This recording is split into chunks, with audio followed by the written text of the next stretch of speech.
Salut à toi, j'ai une très bonne nouvelle pour toi aujourd'hui. Sans offre d'emploi, tu peux appliquer pour le Finland Job Seekers Visa, qui est également un permis de résidence temporaire pour les chercheurs d'emploi au niveau de la Finlande. Alors, sans offre d'emploi, tu peux immigrer pour la Finlande. D'ailleurs, c'est parce que tu n'as même pas un emploi au niveau de la Finlande que tu es qualifié pour ce visa-ci. Alors, si cela t'intéresse, parlons-en dans cette vidéo et c'est tout de suite. Salut tout le monde, bienvenue sur ma chaîne YouTube. Comment est-ce que vous allez les amis? J'espère que vous allez très bien. De mon côté, je vais très bien comme d'habitude. Si c'est la première fois ici, je te souhaite la bienvenue. Je m'appelle Amandine Abba. Sur cette chaîne YouTube, je parle de la foi, du mariage et de l'immigration, plus principalement pour le moment. Alors, si tout cela t'intéresse, je t'invite à faire deux choses. La première, c'est de t'abonner, abonne-toi, rejoins cette famille. La deuxième, c'est activer ta cloche de notification. Comme ça, tu seras notifié lorsque je vais poster les prochaines vidéos. Et à tous ceux qui sont juste de retour, welcome back les amis, bienvenue dans la famille. Alors les amis, sans trop tarder, lançons-nous dans cette vidéo. Comme je le disais en introduction, je t'apporte une très bonne nouvelle qui est que sans offre d'emploi, ok, sans offre d'emploi, d'ailleurs, c'est même parce que tu n'as pas une offre d'emploi que tu es éligible pour ce visa, pour ce permis de résidence. Alors, c'est quoi ce permis de résidence? C'est un permis de résidence temporaire au niveau de la Finlande pour tous les chercheurs d'emploi. Donc, si tu es un chercheur d'emploi, si tu es quelqu'un qui veut immigrer avec un emploi, un contrat de travail, ok, ce visa-ci peut t'intéresser, ok. Donc, je t'invite à écouter cette vidéo jusqu'à la fin pour avoir toutes les critères, pour savoir tout ce qu'il faut, toutes les conditions qu'il faut remplir afin d'être éligible pour ce visa-ci. Également, ce que tu dois savoir, c'est que tout le monde peut appliquer pour ce visa. Quand je dis tout le monde, que tu sois citoyen européen, que tu sois citoyen que tu ne sois pas citoyen européen, tu peux appliquer pour ce visa-ci, ok? Donc, tout le monde est appelé et est partant pour pouvoir appliquer pour ce visa. Déjà, ce que vous devez savoir, c'est qu'il y a deux types de permis de résidence au niveau de la Finlande, ok? Il y a le permis de résidence de type A.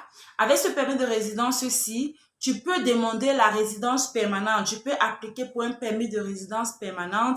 Si tu as ce type de permis de résidence, ce type de permis de résidence type A, ok, si tu as cela, tu peux appliquer pour la résidence permanente. Et ce type de visa, de permis de résidence de type A, temporaire, ce type te permet de pouvoir étudier au niveau de la Finlande, de pouvoir vivre en Finlande de manière temporaire, ok? Donc, c'est à partir de là que tu peux demander le permis de résidence permanente. Il y a également un permis de résidence temporaire dit type D, type B, je veux dire, ok? De type B. Et maintenant, c'est celui-ci là qui est celui dont tu appliques pour pouvoir avoir un permis de résidence pour chercheur d'emploi, ok? Donc, le permis de résidence pour chercheur d'emploi sera également de type B. Ce qu'on va te délivrer pour que tu puisses immigrer au niveau de la Suède avec sera de type B, ok? Et maintenant, une fois que tu immigres, lorsque tu obtiens ce permis de résidence temporaire de type B et que tu immigres avec cela au niveau de la Suède, une fois au niveau de la Suède et que tu trouves de l'emploi, ok, ce que tu dois faire, c'est que tu vas devoir appliquer pour un permis de résidence pour employé, ok, parce qu'il y a ce qu'on appelle permis de résidence pour employé. Tu vas devoir appliquer pour cela. Lorsque tu appliques donc pour cela, c'est au travers de cela que tu pourras bien après, ok, après savoir travailler, après avoir passé du temps sur le territoire, que tu pourras maintenant appliquer pour le permis de résidence permanent. Donc, voilà les amis. Et quelles sont donc les conditions à remplir pour pouvoir être éligible pour ce permis de résidence pour chercheurs d'emploi? La première condition à remplir est bien évidemment de ne pas avoir un travail au niveau de la Finlande. Tu m'as très bien compris. Tu ne dois pas avoir d'offre d'emploi au niveau de la Finlande avant de pouvoir appliquer pour ce permis. La deuxième condition, c'est que tu dois appliquer pour ce permis de résidence temporaire pour chercheur d'emploi 5 ans ou alors dans les 5 ans qui suivent ta date de fin d'études. C'est-à-dire que si tu as fini peut-être tes études, disons en 2015, donc de 2015 à 2020, tu as cet espace de temps-là pour pouvoir appliquer pour ce permis de résidence temporaire pour chercheur d'emploi au niveau de la Suède. Et la troisième condition à remplir, c'est que tu devrais avoir, ou bien tu dois avoir, ok, présentement, ou alors tu devrais avoir eu un permis de résidence temporaire pour études ou alors pour chercheur. Voilà. Et c'est ici qu'il y a un peu cette nuance. Donc, ça veut dire que ce permis-ci-là est beaucoup plus pour ceux qui ont déjà eu le permis de résidence temporaire de type A.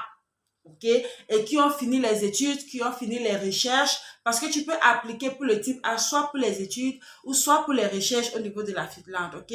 Donc, lorsque tu as fini dans tes études ou de tes recherches, tes études en recherche ou peu importe ce que tu auras choisi, que ce soit pour faire les recherches ou alors pour faire les études, lorsque tu as fini, c'est alors que tu es éligible pour pouvoir appliquer pour le type de permis de résidence temporaire de type B afin de pouvoir chercher d'emploi ou alors le permis de résidence pour chercheur d'emploi. Alors ici, j'aimerais donc dire que je vous ferai une vidéo sur comment donc appliquer pour le permis de résidence temporaire de type A pour la Finlande. Ok les amis, c'est simple, c'est facile. Ce n'est pas la magie, la famille, c'est très très facile. Et je profite pour dire que je vous ferai une vidéo là-dessus, mais pour ceux qui n'arriveront toujours pas à suivre les différentes étapes que je montre dans les vidéos et que vous trouvez que vous avez besoin de vous faire accompagner, c'est très facile. Si vous sollicitez notre aide, allez-y, écrivez-nous sur l'email qui s'affiche là sur votre écran, je veux dire, mamondine2014@yahoo.com.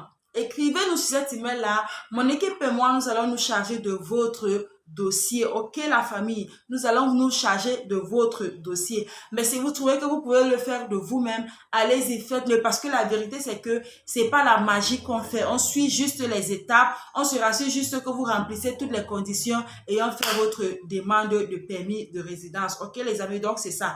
Et la prochaine condition à remplir pour pouvoir être éligible pour ce permis de résidence temporaire pour chercheur d'emploi au niveau de la Suède, c'est que tu dois pouvoir prouver assez de fonds, que tu as assez d'argent pour pouvoir prendre soin de toi. Ok, après tes études, tu dois pouvoir prouver que tu as assez d'argent pour pouvoir prendre soin de toi au niveau de la Finlande. Tu dois prouver cela. Et l'autre condition qui est la dernière, c'est bien sûr, elle se rattache à ce que j'ai dit déjà en avant, c'est que tu dois avoir avoir eu ou alors tu dois être détenteur d'un diplôme ou alors des études au niveau de la Finlande. Donc, tu dois avoir eu à étudier en Finlande ou alors tu dois peut-être ça fini. Soit tu as étudié en Finlande ou soit tu es en train d'étudier. Mais si tu es en train d'étudier, tu ne pourras pas appliquer. C'est quand tu auras fini d'étudier que tu pourras appliquer pour ce visa. Ok, donc c'est l'un ou c'est pas l'un ou l'autre, c'est l'autre. C'est-à-dire, tu dois finir tes études au niveau de la Finlande afin d'être éligible pour ce permis de résidence. Donc, tu dois avoir terminé tes études au niveau de la Finlande. Ok, les amis. Et quels sont les documents qui se rattachent, que vous devez inclure dans votre demande de visa ou bien dans votre procédure? Bien évidemment, vous aurez besoin du passeport, ok? Vous aurez besoin des photos. Vous aurez besoin d'un relevé bancaire parce qu'il faut prouver que vous avez de l'argent pour pouvoir prendre soin de vous au niveau de la Finlande. Ok, les amis. Et également, vous devez inclure vos diplômes. Vous devez inclure vos diplômes. Les diplômes que vous avez eus, vous devez inclure cela dans votre dossier et vous faites votre demande de résidence temporaire pour chercheur d'emploi. Et lorsque vous avez cette résidence temporaire, quels sont les bénéfices qui viennent avec? Les bénéfices qui viennent avec, c'est que déjà, premièrement, vous ne serez pas appelé à quitter le territoire parce que vous allez maintenant entrer dans la catégorie des chercheurs d'emploi. Vous allez entrer dans la catégorie des personnes qui sont légalement sur le territoire et qui ont le droit de pouvoir chercher de l'emploi et travailler. Ok, donc voilà les amis, ce sur quoi je voulais vous entretenir, ce sur quoi je voulais vous parler dans cette vidéo. Et il y a une autre chose importante que j'aimerais souligner dans cette vidéo, c'est que lorsque je vous laisse les liens au niveau des commentaires épinglés, pour ceux qui sont arrivés à ce niveau dans la vidéo, like, clap for yourself, ok? Clap for yourself. Parce que plusieurs personnes n'arrivent pas jusqu'au milieu des vidéos ou même jusqu'à la fin. Et puis, ils n'ont pas toute l'information. Donc, lorsque je vous laisse dans les liens au niveau du commentaire épinglé de chaque vidéo, ce que vous devez faire, c'est que lorsque vous cliquez sur ces liens, parce que généralement, les liens que je vous laisse sont les liens en anglais, mais c'est pas un problème. Je le dis parce que il y a des personnes qui sont venues se plaindre en inbox.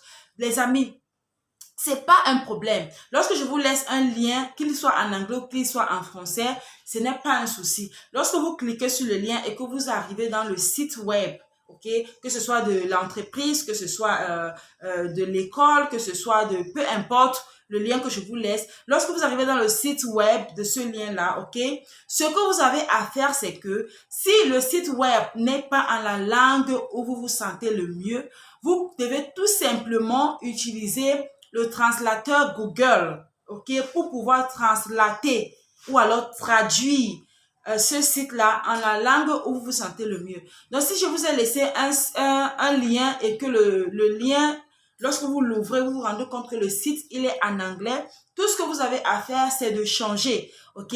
Je crois que sur tous les appareils, c'est comme ça, que ce soit sur votre laptop, smartphone, iPhone, iPad, peu importe ce que vous utilisez, je crois que sur tous les appareils, c'est la même chose. Parce qu'au-dessus de votre appareil, vous allez voir, Google vous propose toujours l'option anglais, français. Il vous propose toujours l'option. Est-ce que vous voulez translater, est-ce que vous voulez traduire ce site-là? Si c'est que c'est en anglais, vous cliquez sur français. Google va traduire le site pour vous en français. Si le site il est en français, vous cliquez sur anglais et Google va traduire le site pour vous en anglais. Et sur d'autres sites, ok, sur d'autres sites, ils mettent la possibilité déjà de pouvoir traduire cela de par vous-même. Alors, j'espère que cette vidéo t'a été utile. Même si elle t'a pas été utile, vas-y, partage-la, elle sera utile à quelqu'un d'autre. Et si elle t'a été utile, bien sûr, laisse un pouce bleu en l'air, like cette vidéo, ok? Laisse un commentaire également. Abonne-toi si ce n'est pas encore le cas. Et merci d'avoir regardé cette vidéo jusqu'à la fin. Je te vois dans la prochaine vidéo. D'ici à là. Et tu sais quoi? Que le Seigneur te bénisse. Bye bye.